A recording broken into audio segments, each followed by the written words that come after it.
My Love of Life Energy is a podcast created by Anna Scott. Anna knows that every human being sees life uniquely. In this podcast, she will talk to people and learn from them. These conversations are to shine the brilliance of each human being she speaks to. Join her. After each exploration, you will expand on your insights and see truth and beauty. Oh, Julie.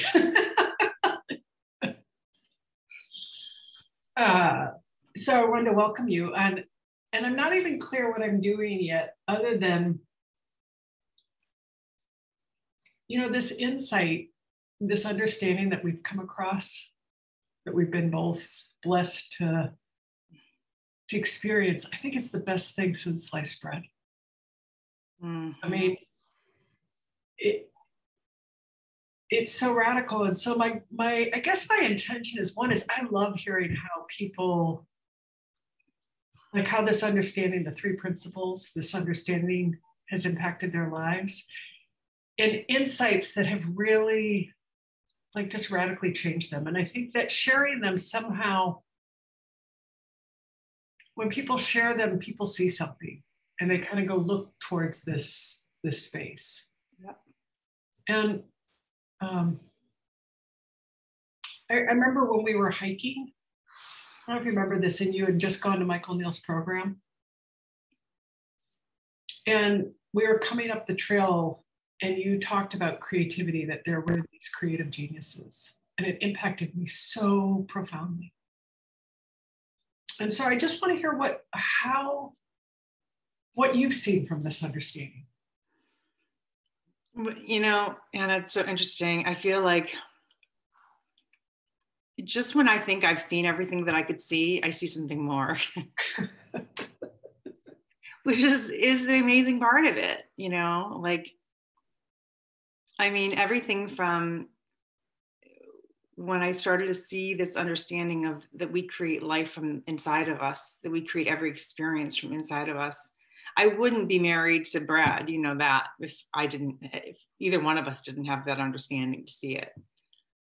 That's one thing for sure. But I'll tell you most recently, because I've had this conversation with you about, it's interesting. I'm moving back to the East Coast, closer to my mom, and I think I've been getting more stressed about it, that I'm going to be closer to her, and feeling more like, God, I don't feel like I ever really forgave her for some things. And I was thinking about it the other day, and I'm like, I came to this place of like, oh my God, if I'm the one creating my experience, it's always to look with awareness, just what I'm feeling. Like I'm feeling angry and sad, and it's like, it's so hard because it's such an intangible thing, to talk about, but I could see that it's like, I'm creating that. Oh, wow. What I just heard you say is you saw that you were creating the anger and the sadness in the moment. Yeah. And you thought it was your mother, but you saw that you were doing it. Yeah. I know it's a past thing, but I was feeling it, but it's like no amount of processing or mental, like I was trying to figure out how do I forgive her more? How do I let go of it? And if I'm holding on to this story about it, it's like forgiving her has nothing to do with her. It's like, how much am I willing to be free of that and live in the moment? And I don't know what happened. Memory is so slippery. Oh, wow, Julie. But I knew there was a little girl in me that wanted more love, and that's it. There's a little girl that wanted more love, and I have no idea whether she did everything she could in her power, probably did, that she could have the capacity for to do, and that she loved me, and it didn't match how I felt I needed it, and I created a story about it. Well, and I think we don't understand as children where love comes from. Yeah. And I think, you know, what's been hard for me, I'll tell you, it's been really hard for me to accept my human neediness. And you pointed it out to me how many years ago, and I was so mad at you. The first time you said you're needy, and I'm like, F you. It took me a long time to forgive you for that. I'm like, God damn it, my friend's telling me I'm needy. But I think what I see in the need is we're all okay to need love as a human being. Oh God. I can just feel the purity of it when you say that. Yeah. The pure humanness of it. Of course we want our mother's love, our parents, we want that. And my humanness is going to have all sorts of ideas of what way that's supposed to look like. But the reality is, like, one, we are love. We're made of love. Two is nobody else's behaviors can or can't, you know, if I wanted to control everybody's behavior so that I feel love, like that's a effed up way to try to to feel love. You know, it's so interesting, Julie. I was talking to this woman, Paula Love, who, her name is Paula Love, and she does coaching on relationships. In fact, she helped me. And but we were talking today, and I realized I had made up when I was a kid that love was dangerous. Mm. So I've seen, based on that reality and that understanding, is I've tried to control love coming in, because it looked dangerous to me. And if I could control it and what amount got in, then I would be safe and okay. Yeah. And that behavior of controlling it and not letting people in all makes sense if you make up the story that love is dangerous. Yeah. And those human stories that we have about love will never be satisfied. Mm-hmm. They're fleeting, because it's like, I need you to do something to feel loved. Well, that's kind of crazy. Well, it is, but if it looks like this is where the outside in, it's radical. That makes sense if we live in an outside in reality. Right. But that's what's the power of this. One's like, oh no, we live in an inside out reality and I'm made of love. So I have all the love I need at any time. Now, what's so beautiful is to share it. I mean, we're swimming in it. I have this image of doing the breaststroke, backstroke. We are. Yeah. I think that, it's like I see more and more wherever I'm struggling. I think what's happening for me, especially like the past, I don't know, like over time, I'm more okay with shedding my human tears, having like letting that be okay, but then falling back into like knowing that if I'm struggling or suffering, it's because I have an outside in perspective in the moment. Oh wow. That I'm thinking that it's something outside of me that can harm me. And if I'm struggling, it's like I sometimes just have to cry about it. But then I get to come back to remembering that that's not possible. That everything is love. Yeah. The behaviors aren't who we really are. It's so funny. Yesterday I was playing golf with David, and he was helping me,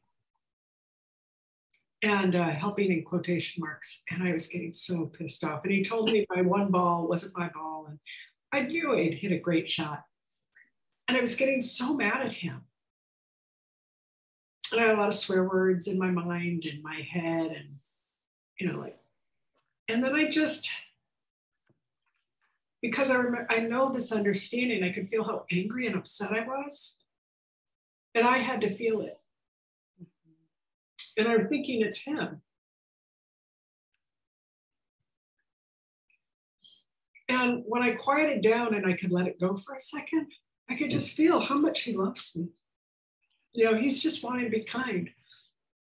And then I could feel how I was creating all this anger because, you know, my thinking that I'm not, you know, the stories. And it was just like I got into a sand trap of thought. That's interesting. It reminds me, and I don't know if this is what it was for you, but it reminds me a little bit of, and I don't know if I told you this or not yet, but it was just last week we had somebody here coming to, the new buyer of the ranch come look at the ranch, and Brad was, I think, did I tell you this, that he was kind of stressed out a little bit, but he can overtalk, get really excited about telling stories and sharing stuff, and he can talk over me at times. And I was so pissed off. Similarly, I was just so pissed off. And it took me a while to really come back and be like, what am I so pissed off about? And what I realized was like, oh, I believe the outside in part of me believes that my value depends on what he's doing or not doing. Wow. And it was so profound because I realized, like, that was another one. I realized, like, oh, my value has nothing to do with what he says or does. He could talk over me a million times. And who I am, my value as a human being is completely independent of his behaviors and everybody else's behaviors. And it was so freeing to realize, because otherwise I'm trying to manage his behaviors, which really doesn't go that well in a relationship. But I get it. I don't know. Like, I think value for a lot of us, what people say and do, we think impacts our value or our worth. Yeah. Yeah. Yeah. I was making it mean that David didn't respect me and, you know, all this stuff had nothing to do with that. Yeah. Nothing. And God, could we have gone to couples therapy and had hours? The old Anna. Well, managing each other's behaviors, you know? Yeah, like you have to do this so that I can feel this way. That's messed up. Well, it makes sense if you don't have this inside out understanding. Yeah. I mean, it's so innocent. It's like doing the best you can. But you know, at the same time, it's that question, do I want to be right or do I want to be free? Well, I think you know, Julie, having been around this understanding more and more, I didn't know the feeling between freedom and right. Like I would take the feeling of right, what it feels like to feel right, because I didn't know what that freedom felt like really. I mean, I'd take the movie prize because it was the best, it was the only world I knew existed. Like I'd forgotten that there was this world of walking around life and feeling really great and not having a lot on anything. Yeah. And just enjoying my life. I didn't know that was possible. I didn't know what it was like to be free.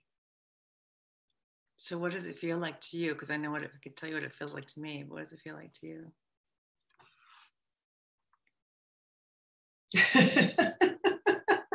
There's a lot of this. when I'm really in it, like all my people, like I'm just in it, I just feel a lot of love. I feel a lot of pleasure and enjoyment and delight. Almost, it's like the word delight. And I feel touched, like life touches me. And I'm moved by it. How about you? It feels spacious and feels light. And I feel like I don't feel so solid. I feel like I'm in in flow of life. There's not as much me, in a good way. There's less control. There's more happiness. There's more lightness. There's more, I love what you said, being able to be touched by the world. Yeah.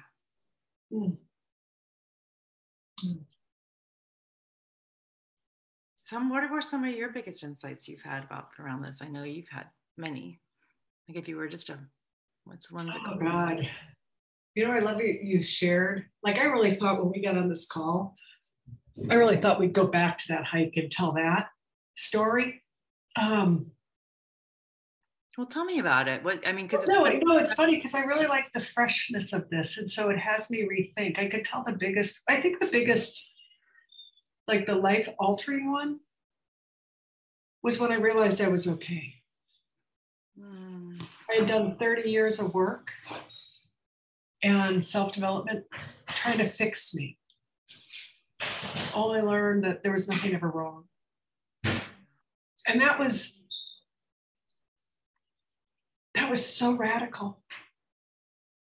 Just so, I was driving out to the Point Reyes. I was in a car. I just finished Michael Neal's class. And I don't know where it came from, but it just hit me that all this work I had done, I didn't need it because I was always okay. I was trying to fix something that wasn't broken. I just thought it was. And the big one that I just had was with Paul Merck. We were hiking and it ties in with the okayness. I realize I've been hooked on people being exceptional. Like the outside things that they do make them exceptional, their achievements. And I just saw that's outside in, that all human beings are exceptional. Like the true nature of being a human being is we're exceptional, and it's in there. Yeah. Every human being has something exceptional and wonderful about them. I just may not see it. Yeah.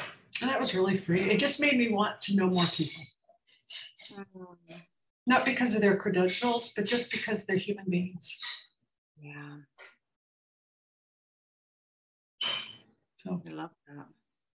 Yeah, that one excites me. So Julie, I have a question for you. What's that? People, if they want to work with you, where do they go? Oh, well, my website's being revamped, but probably it's probably the best place to start. JulieStuart.com, and it's JulieStuart.com. Everybody spells it wrong, so I have to spell it. Okay, great. www.juliestewart.com. Thank you. You're welcome. And is there anything in our closing that you want to share? I'd say for anybody who feels there's a struggle in their life, whether it's big or little, just keep looking to it. Just keep looking deeper. There's always more freedom. There's always more freedom by remembering that we don't have to fix the world to be free. Oh, God. Freedom is always within inside. Oh, thank you. That's what I would say. My words of wisdom for now. I like that. I just want to thank you. Julie and I have been friends and cohorts in this understanding. We keep on grabbing each other's hands and throwing each other up and following each other through this life and journey. And so I can't think of a better way to begin this conversation, and this, whatever this podcast is going to be, has been with you. Thank you. It's always a pleasure. I adore you. Yeah, and I love our seeing things together. Cool. Thank you. So much love.